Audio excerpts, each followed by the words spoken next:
السلام علیکم ورحمۃ اللہ تعالی وبرکاتہ۔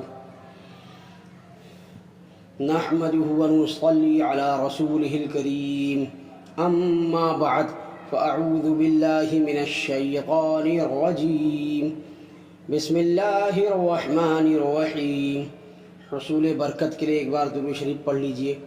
اللہم صلی علی سیدنا و مولانا محمد معدن الجود والکرم وآلہ وبارک وسلم۔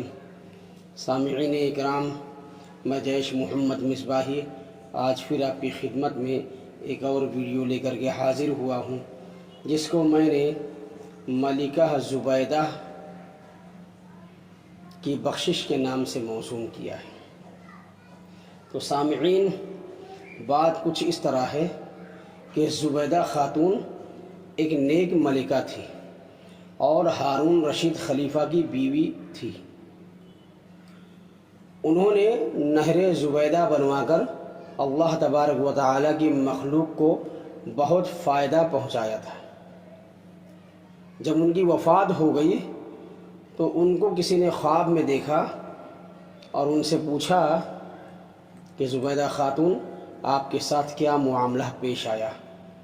زبیدہ خاتون نے جواب دیا کہ اللہ رب العزت نے میری بخشش فرما دی ہے۔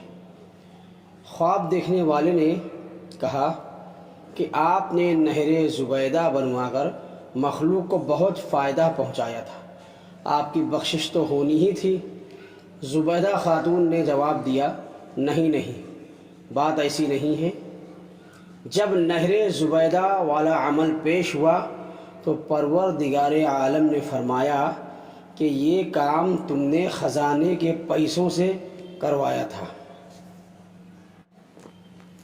اگر خزانہ نہ ہوتا تو نہر بھی نہ بنتی۔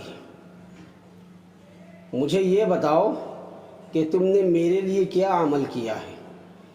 زبیدہ کہتی ہیں خواب ہی میں کہ میں تو گھبرا گئی کہ اب کیا جواب دوں، کیا بولوں، اب میرا کیا بنے گا، مگر اللہ رب العزت نے مجھ پر مہربانی فرمائی اور مجھے کہا گیا کہ تمہارا ایک عمل ہمیں پسند آ گیا ہے۔ ایک مرتبہ تم بھوک کی حالت میں دسترخوان پر بیٹھی کھانا کھا رہی تھی کہ اتنے میں اللہ اکبر کے الفاظ سے اذان کی آواز سنائی دی۔ تمہارے ہاتھ میں لقمہ تھا اور سر سے دوپٹہ سرکا ہوا تھا۔ تم نے لقمے کو واپس رکھا، پہلے دوپٹے کو ٹھیک کیا، یعنی سر پر صحیح سے اوڑھا، پھر اس کے بعد تم نے لقمہ کھایا۔ تم نے لقمہ کھانے میں دیر لگائی صرف میرے نام کے ادب کی وجہ سے، تو اس عمل کی وجہ سے چلو ہم نے تمہاری مغفرت فرما دی۔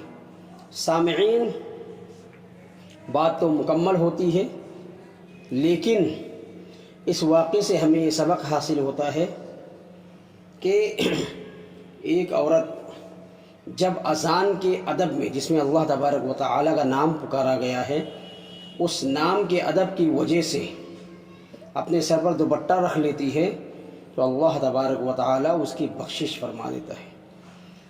تو اب لیڈیز لوگوں کے لیے یہ بات قابل غور ہے جو جینس پینٹ ٹی شرٹ پہن کر کے گھومتی ہیں اور چھوٹے چھوٹے کپڑے پہن کر کے گھومتی ہیں، روڈوں پر پینٹ شرٹ وغیرہ پہن کر کے گھومتی ہیں، سر پر دوپٹہ نہیں رہتا ہے، بے پردہ بازاروں میں، مارکیٹس میں اور دکانوں میں ریسیپشن میں بیٹھی رہتی ہیں بے پردہ، سر پر دوپٹہ نہیں۔